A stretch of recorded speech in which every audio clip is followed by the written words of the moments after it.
안녕하세요. 30대 여성입니다. 평소에 사연을 들으며 울고 웃던 애청자인데 오늘은 사연 속 주인공으로 찾아왔네요. 정말이지. 제가 이런 신우를 만나서 이혼까지 하게 될 줄은 몰랐습니다. 하긴 생각해보니 신우만의 문제는 아니네요. 사이코 신우로부터 저를 지켜주니 못하는 남편과 뭐하러 사나 싶어서 이혼했다고 표현하는 게 정확하겠습니다. 어디서부터 시작해야 될지 모르겠습니다. 조금 두서가 없더라도 양해하시고 들어주세요. 저와 남편은 지인의 소개로 만났습니다. 오지랖 넓은 지인이 홍기 꽉 찬 두 남녀가 솔로로 지내는 게 보기가 싫었던 모양이에요. 저나 남편이나 소개팅을 해달라고 부탁하지도 않았는데 자기가 먼저 나서서 자리를 만들었더군요. 그런 지인의 모습이 어이없기도 하고 재밌기도 해서 나가게 된 소개팅이었습니다. 언젠가 남편에게 당신은 무슨 생각으로 그 자리에 나왔냐고 하니까 제가 예쁘다고 해서 나왔답니다. 그게 다냐고 물으니 그게 다였다네요. 워낙 기대 없이 나갔던 자리라서 그런지 처음 남편을 보고는 사진보다 낫다는 생각을 했어요. 몇 마디 대화를 나눠보니 남편은 말주변이 없고 쑥스러움을 많이 타는 성격이더라고요. 그런 와중에도 저한테 잘 보이고 싶어서인지 어떻게든 분위기를 띄우려고 노력하는 모습이 귀여웠습니다. 그리고 말씀드리지 않은 게 있네요. 제가 남편보다 2살이 많습니다. 식사하고 커피 마시고 소위 소개팅에서 할 일은 다 하고 집에 가려는데 남편이 다음 주에도 볼 수 있냐며 애프터 신청을 해왔습니다. 그 이후로 몇 번의 데이트를 하면서 저희는 연인 사이가 되었어요. 둘 다 직장 생활을 하다 보니 평일에는 만나기가 어려웠지만 바쁜 와중에도 서로를 배려하고 아껴주며 사랑을 꽃피웠네요. 그렇게 1년 정도 연애 끝에 저희는 부부의 연을 맺게 되었고요. 결혼하고 한동안은 아무런 문제가 없었습니다. 그러다 남편과 틀어지기 시작한 건 미국에서 살던 신우가 서울시댁으로 돌아오면서부터였어요. 달갑지 않은 소식이었지요. 이렇게 말하면 어떻게 들으실지 모르겠지만 남편과 결혼을 결심할 때 그런 생각이 있었거든요. 신우가 멀리 살아서 좋다는 남편의 누나를 만나보기도 전에 왜 신우를 싫어했냐고요? 저는 남편의 누나가 아닌 신우라는 존재 자체가 불편했어요. 왜냐하면 저희 어머니가 고모한테 얼마나 당하는지를 제가 자라면서 똑똑히 목격했기 때문입니다. 제 고모는 어머니를 자기 남동생, 그러니까 아버지 등골을 빨아먹는 기생충이라고 표현했습니다. 정작 저희 부모님은 맞벌이였고 자기는 전업주부였으면서 말이지요. 몇 번이고 어머니를 대신해서 고모한테 한마디 사붙이고 싶었지만 저희 어머니는 똑같은 사람이 될 필요가 뭐 있냐며 참으라 하셨어요. 비록 어머니가 말리셔서 고모를 어쩌지는 못했지만 적어도 나는 그렇게 당하고 살지 않으리라는 어떤 다짐 같은 게 항상 제 가슴에 있었던 모양입니다.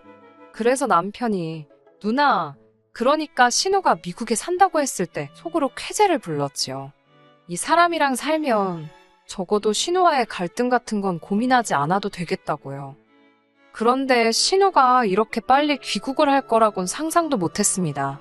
게다가 겪어보니 저희 신우는 성격이 진짜 목 같은 신우였어요. 제가 오래 살지는 않았지만 신우 같은 성격은 처음 봅니다. 얼마나 이기적인지 오로지 본인 기분밖에 모릅니다.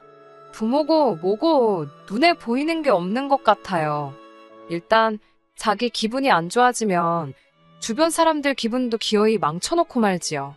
반대로 자기 기분이 좋으면 남 기분이야 어떻건 말건 관심도 없어요.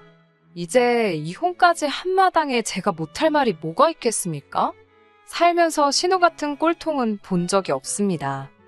신우 이야기가 나온 김에 저희 신우에 관한 이야기를 좀 더 해도 될까요? 남편은 제가 신우라는 단어에 거부감을 느낀다는 건 몰랐기 때문인지 연애 시절부터 종종 신우에 관한 이야기를 하곤 했어요. 듣다 보면 아시겠지만 좋은 이야기라곤 개뿔 하나도 없습니다. 저한테는 그냥 추접스러운 이야기였는데 남편한테는 불쌍한 누이의 일생 같은 거였나 봐요. 한번 들어보시겠어요? 남편 말에 의하면 신우가 고등학교 때 공부를 어지간히 못했답니다. 그래도 대학은 가야 된다는 시부모님의 고집 때문에 먼 지방에 있는 전문대학에 가게 되었습니다. 당연히 통학은 할 수가 없었으니 그 지역에서 자취방을 구했지요. 그런데 남편 말이 자기도 가봤는데 정말 동네에 할 게 없더랍니다. 혈기왕성한 남녀들이 모여는 있는데 밖에 그 혈기를 분출할 게 없으니 어떻게 했겠어요? 다들 남자친구 여자친구 만들어서 집에서 노는 게 일상이 된 거지요. 신우도 마찬가지였나 봅니다. 당시 사귀던 남자친구와 부부처럼 살았던 모양이더군요. 하지만 오래가지 못했다는데 이유가 신우가 자취방에서 남자 후배를 재워주다 당시 사귀던 남자친구에게 들켰답니다. 아무 일도 없었는데 차였다며 억울하다고 동생, 그러니까 저희 남편 앞에서 울더래요. 저는 그런 일이 있었냐고 적당히 맞장구를 치며 들어주곤 있었지만 솔직히 속으로는 남동생한테 별이야길 다 하네 싶더라고요. 그 이후로 신우가 한동안 폐인처럼 살더니 뜬금없이 미국에 가서 살겠다며 어머님 갯돈하고 금부치를 들고 속된 말로 튀었대요. 가족들이 알아챘을 때는 이미 출국한 후였고요. 이후로 반년 가까이 죽었다 살았다 소식도 없다가 연락이 왔답니다. 집에 가고 싶다며 돈 좀 보내달라면서요. 신우가 돌아온다 하자 반가운 마음에 남편이 주식을 팔아 돈을 보냈대요. 하지만 표를 산다던 신우는 그 돈으로 가슴 수술을 받았더랍니다. 그러면서 이제 독수리만 잡으면 된다더래요. 나중에 알고 보니 독수리를 잡는다는 건 시민권자를 꼬셔서 결혼하겠다는 표현이었어요. 남편이나 저나 미국에 대해서는 정말 아무것도 모르는 사람들이었습니다. 하다못해 여행도 안 가봤는데 영주권이며 시민권이며 뭘 알았겠어요. 하도 신우가 청산유수처럼 이야기를 하니까 그 말이 맞는지 확인한답시고 공부 아닌 공부를 하면서 하나씩 알게 된 거지요. 아무튼 그 이후로 신우는 일단 애인이 생겼다 하면 얼마 가지 않아 같이 살기 시작하더라고요. 그러면서 그 남자가 결혼하자고 말해주기만을 기다리는 눈치였습니다. 하지만 남편과 제가 연애를 마치고 결혼식을 올릴 때까지도 그런 남자는 나타나지 않았어요. 그런 와중에 저희가 결혼을 한다니까 신우가 난리가 났습니다. 당시 신우는 5번째 동거 중이었는데 제가 보기에는 이번에도 가망이 없었거든요. 남편도 저와 비슷하게 생각하고 있었고요. 하지만 신우는 이번에는 다르다며 좀만 더 기다리랍니다. 신우는 불법 체류 중이었기 때문에 일단 한국에 나오면 다시 미국에 들어갈 수 없는 처지였거든요. 언제가 될지도 모르는 그 영주권인지 시민권인지가 나올 때까지 저희더러 무조건 기다리라 했습니다. 사실 남편은 신우를 항상 안쓰럽게 생각하는 눈치였어요. 도덕적으로 신우가 사는 방식은 제 입장에선 이해할 수 없었지만 혈육의 입장은 또 다른가 보더라고요. 오죽하면 팔은 안으로 굽는다는 말이 있겠어요. 하지만 다행히 남편은 결혼식을 미룰 생각은 없는 듯 했습니다. 만약 남편이 제 눈치를 살피며 물어라도 봤다면 그 자리에서 파혼하자 했을 거예요. 저희 부모님 또한 그런 이유 때문에 기약 없이 딸을 대기조로 만들 수는 없다며 그럴 거면 차라리 파혼을 하라고 하셨고요. 시부모님은 신우도 자식이고 저희 남편도 자식이라 그런지 중간에서 아무 말씀도 못하고 계셨습니다. 결국 남편이 신우에게 식은 계획대로 올릴 거니까 누나가 올 수 있으면 오고 안 될 것 같으면 무리하지 말라고 그러는 것 같았습니다.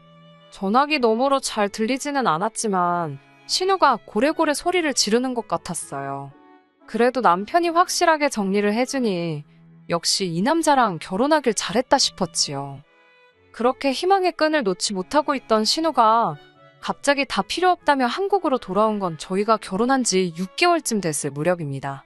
무슨 일로 돌아온 건지 묻지도 않았고 신우도 말해주지 않았지만 신우 얼굴 곳곳에 노랗게 남은 멍자국을 보니 상황을 알 것 같았습니다. 신우에 대해 딱히 이렇다 저렇다 할 만큼의 감정도 없던 저였지만 그 멍자국을 봤을 때는 안쓰럽더라고요. 훗날 알게 된 일이지만 이번에도 남자 문제였어요. 그래도 신우는 한국에 돌아온 게 몹시 기쁜 눈치였습니다. 급기야 저희 부부와 시부모님께 자기 귀국 파티를 열어달라고 하더군요. 생각지도 못한 이야기에 좀 당황스럽기는 했지만 그래도 얼마나 좋으면 저럴까 싶어서 그렇게 해주기로 했습니다. 하지만 파티를 하기로 한 날을 며칠 앞두고 저에게 큰 사건이 일어났어요. 제 친할아버지께서 경운기를 운전하시다가 그만 사고로 돌아가셨거든요. 평소에 워낙 정정하셨기에 주변에서들 아흔은 물론이거니와 100살까지도 거뜬히 사시겠다 했는데 그렇게 허망하게 떠나실 줄은 상상하지도 못했습니다. 저뿐만 아니라 저희 친정부모님 그리고 할아버지를 알고 지내시던 모든 사람들이 슬픔에 빠졌지요. 이후로 장례식이다 뭐다 며칠 동안 정신이 하나도 없었네요.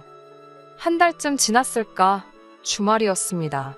모처럼의 휴식을 즐기려고 하는데 남편이 무슨 할 말 있는 사람처럼 제 눈치를 살피더라고요. 그러더니 제가 알면 괜히 기분 나쁠까봐 그동안 말을 못했다면서 몹시 곤란한 표정을 지었습니다. 보다 못한 제가 답답해서 무슨 일 때문이냐고 물었더니 화내면 안 된다면서 조심스레 말문을 열더라고요. 저 때문에 신우가 기분이 많이 상했답니다.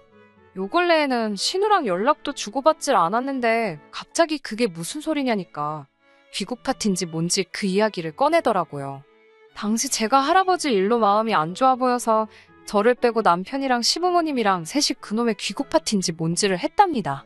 그런데 신우가 어떻게 아랫사람이 참석을 안 할 수가 있냐며 난리를 쳤나 봐요. 죽은 사람 챙긴다고 살아 돌아오냐면서 막말을 퍼붓더랍니다. 산 사람한테 잘해야 자다가도 떡이 생긴다나 어쩐다나 헛소리를 해댄 모양이에요. 뭐 신우 입이니까 제 앞에서 그런 것도 아니고 본인 내키는 대로 떠들수야 있지요. 물론 신우가 그런 이야기를 했다는 걸 알게 된 이상 짜증은 났지만요. 하지만 절 더 짜증나게 했던 건 그 이야기를 전달하는 남편이었어요. 도대체 뜬금없이 그 이야기를 왜 전달하는 건지 납득이 안 됐거든요. 지금 이 얘기를 왜 하는 거냐니까 남편이 또 다시 우물쭈물거리더니 신우 말이 그따위 짓을 했으면 와서 사과를 해야지 사과도 한마디 없다면서 쫓아온다고 난리라는 거예요. 하다못해 향수라도 하나 사들고 오면서 서운하셨냐고 죄송하다고 살갑게 굴면 어디가 덧나냐고요. 그 이야기를 듣는데 진짜 어이가 없어서 웃음이 다 나던걸요. 제도상 자기가 손윗사람인 거야 제가 인정합니다. 하지만 동갑이잖아요. 그러면 정도껏 해야 하지 않나 싶더라고요. 옛날처럼 위아래로 막 5살, 10살 차이도 아닌데 부글부글 끓어오르는 화를 억누르는데 남편이 제 눈치를 살피더니 혹시 괜찮으면 한 번만 신우한테 사과를 해주면 안 되겠냐입니다. 속된 말로 빡친다고 그러지요? 열받는다는 말로도 표현이 안 되네요. 남편 입에서 그딴 소리가 나오니까 분을 삭힐 수가 없더라고요. 난 신우한테 사과할 거 없다고 쫓아오고 싶으면 쫓아오라고 그러라고 아주 머리털을 다 잡아 뜯어 놓을 거라고 그랬습니다. 그러자 남편도 심각한 표정으로 진심이냐고 묻더니 일단은 알겠다고 하더군요. 이때 처음으로 남편이 좀 못 믿어왔어요. 솔직히 가뜩이나 신우 불쌍하게 생각하는 것도 마음에 안 드는데 전할 말 안 전할 말 구분도 못하나 싶어서요. 막말로 신우가 그렇게 헛소리를 해대도 자기가 나서서 내 와이프한테 그딴 식으로 말하지 말라고 한 번만 세게 나갔으면 신우도 움찔하지 않았을까요? 남편이 멍청이 마냥 신우가 짓거리는 대로 가만히 들어주고 있으니까 자기가 뭐나 된 줄 알고 그런 막말을 해댄 거겠지요? 남편도 그럼 자기가 듣고 말면 되지 뭐 한다고 그걸 저한테 전달을 하고 사과를 해라 마라 그러는지 답답이도 저런 답답이가 있나 싶던걸요. 그래도 이때만 해도 이혼해야겠다. 이 인간이랑 못 살겠다. 그렇게까지는 생각하지 않았어요. 그냥 남편이 생각보다 눈치가 없고 지 누나를 많이 걱정하는구나. 앞으로 꽤나 불편하겠다. 이런 생각 정도는 했지만요. 다행이라고 해야 할지 남편이 신우에게 제가 언짢아 했다는 소리를 전했는지 쫓아온다던 신우도 한동안 소식이 없었습니다. 하지만 이때만 해도 저 몰래 남편이 신우랑 연락을 주고받고 있었던 거는 몰랐네요. 아무튼 제가 아는 선에서 신우가 더 이상 거론되지 않았으니 남편과 저도 다시 예전처럼 평화로운 일상을 보낼 수 있었습니다.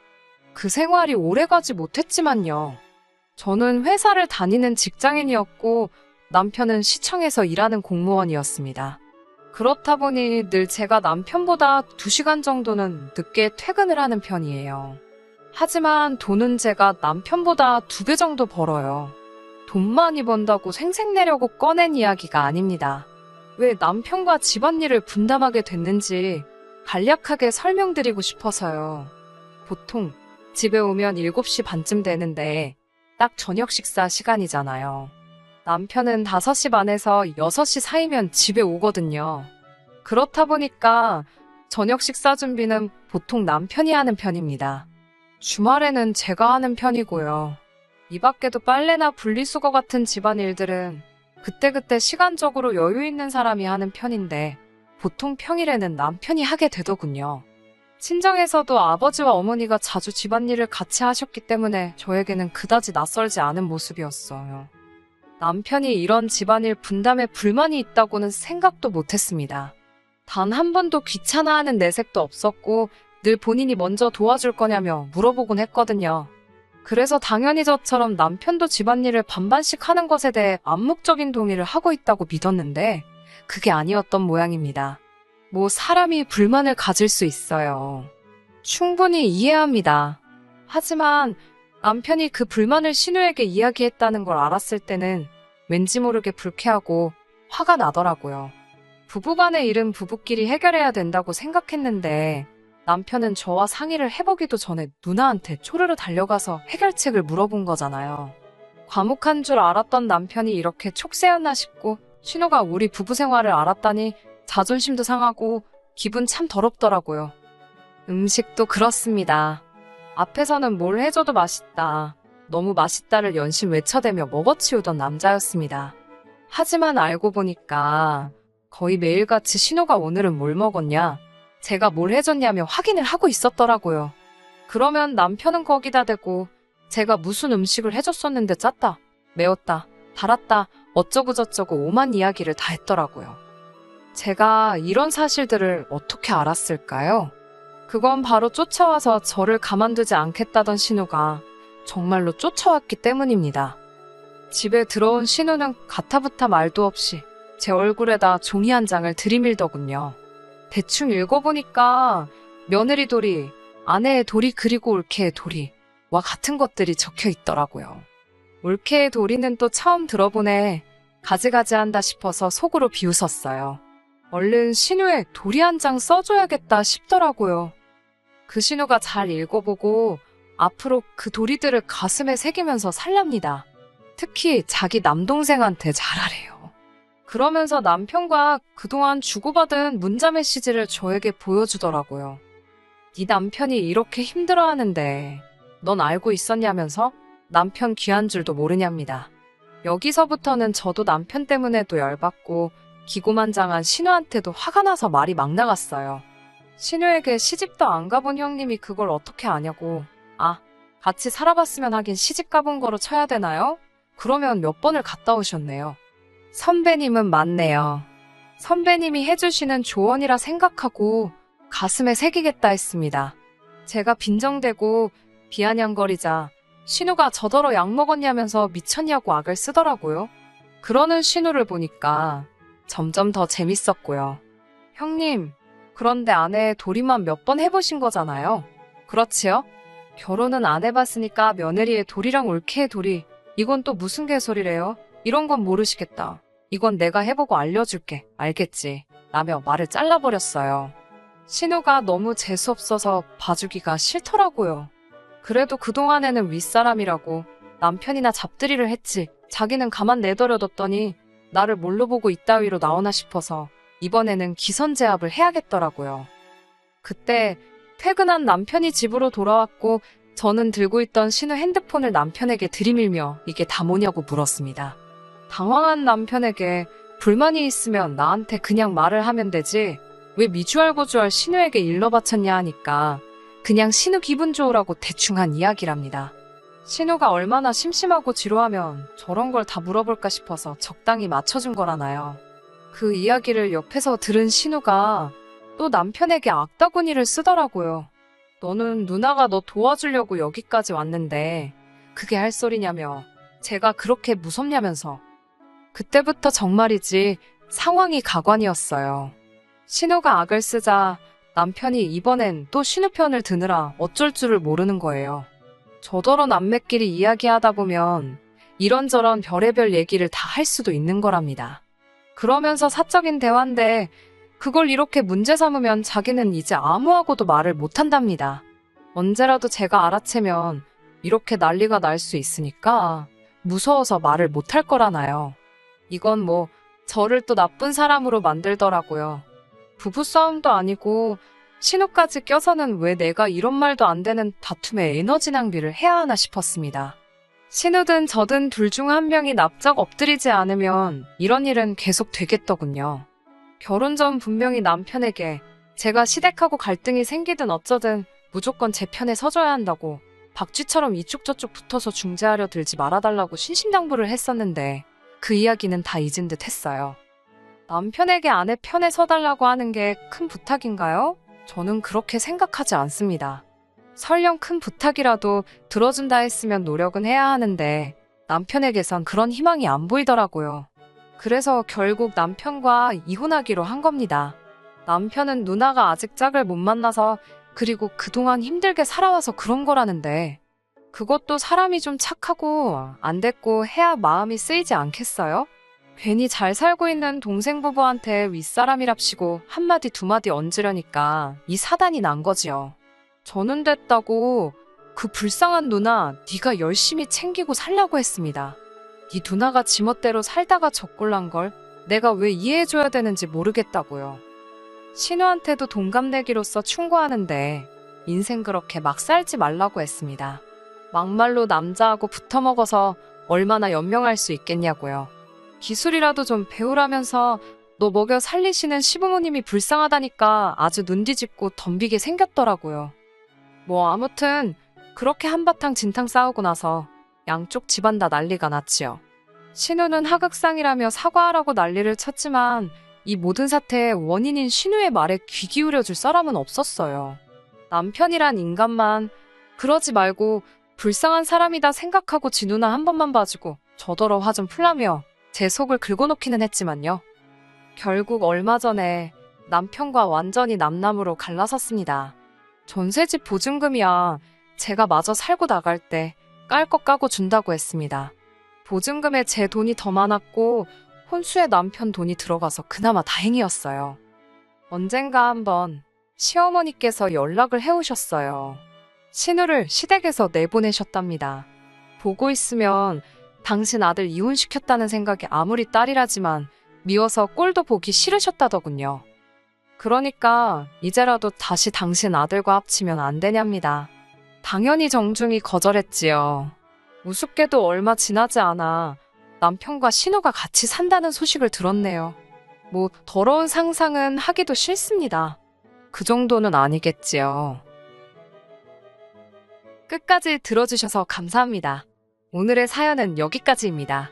구독과 좋아요, 알람 설정 부탁드리고 더 좋은 사연으로 다시 찾아뵙겠습니다. 감사합니다.